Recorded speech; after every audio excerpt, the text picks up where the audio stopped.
Alright, so I just read this, like, really bad argument on this blog about Batman, and I just have to refute it. So, it's this guy who's talking about, like, economics, and he's saying, hey, maybe you think all of the, like, Gotham City villains should team up to try to kill Batman. But he says, no, they shouldn't do that, because here's my economics argument for why it's better for them to work alone.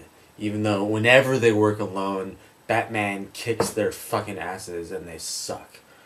This guy's saying, you know, they should keep doing that. So here's his argument. Alright. So there's this thing about... it's terrible. Okay, look. Here's what he writes. I'm going to assume that each Batman rogue has a 2% chance of killing Batman alone. And this is being generous, he says. And, you know, maybe that's right. Maybe that is being generous. Okay. So he says, you'd think that adding villains to the scheme would increase the probability of killing Batman by 2% with each new rogue. Well, not like linearly, but yeah, increase it a good amount. But then he says this. Here's what he says. He says, except this ignores the economics law of diminishing returns, which states that as you increase the factors of production, the marginal benefit of these factors decreases. Okay, look. The law of diminishing marginal returns applies to, like, having more stuff. Like, the first beer I really want, and then the second beer, like, I kind of want, and the third beer, like, well, I don't know, I can take it or leave it. And by the, like, 9th beer, I'm better off with...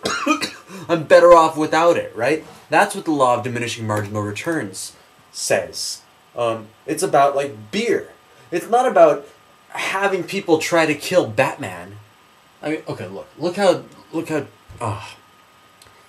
let me read a little bit more what he says, and then I'll say why it's such an awful idea. He says, we can apply diminishing returns in this case to the probabilities. The theory is, as you add villains, working together will prove more difficult and planning more arduous. Therefore, the probability of getting Batman will increase, but by a marginally smaller amount with each villain added. Alright, so you can say that, and I mean, maybe that's true, but it's totally an empirical question, right? And we don't have any evidence that that's the case. It's definitely not true in general that adding people to a cooperative effort results in diminishing marginal returns for people. So, I mean, look, shit. Okay.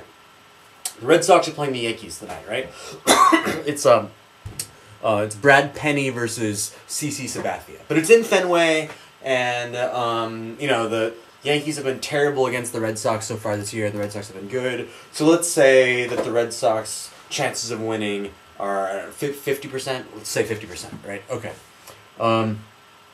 Now, what would be the chances of winning if it were just Brad Penny by himself? He doesn't have any other team. He's got to bat like 9 times, and there's nobody in the field. What's Brad Penny's chance of beating the New York Yankees all by his fucking self, right? Here's the answer. It's less than 0.5 divided by 9, whatever the hell that is. I don't know what that is. I don't do math, right? Less than that. It's tiny. It's almost 0, right? Okay. So suppose that, like, this is just how it works forever. Like, Brad Penny comes along and he tries to beat the Yankees and he can't do it. Oh man. And then, you know, Jason Varitek comes along and he tries to beat the Yankees and he can't do it by himself either. And Big Papi can't even beat the Yankees by himself. Not just because he's not hitting this year, but also he doesn't pitch and he's not a good fielder, right? None of these guys can do it by themselves, right?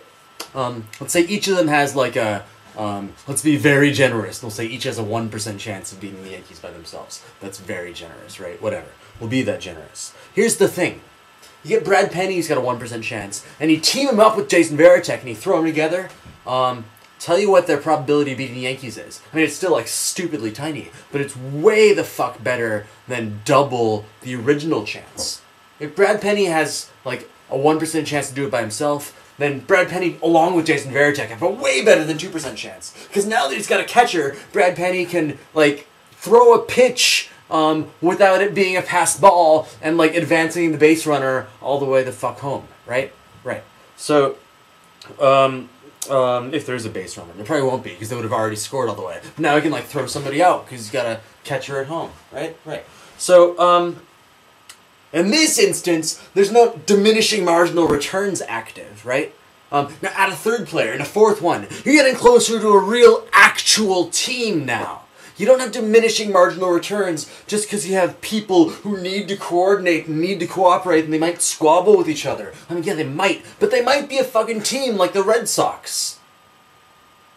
So this Batman villains shouldn't team up with each other because the law of diminishing marginal returns says the probability of successfully killing Batman will increase at a diminished rate when you add more villains. It's just wrong. It's wrong and false, and I'm embarrassed to live in a world where that's on a blog on the internet. That's it. I'm done.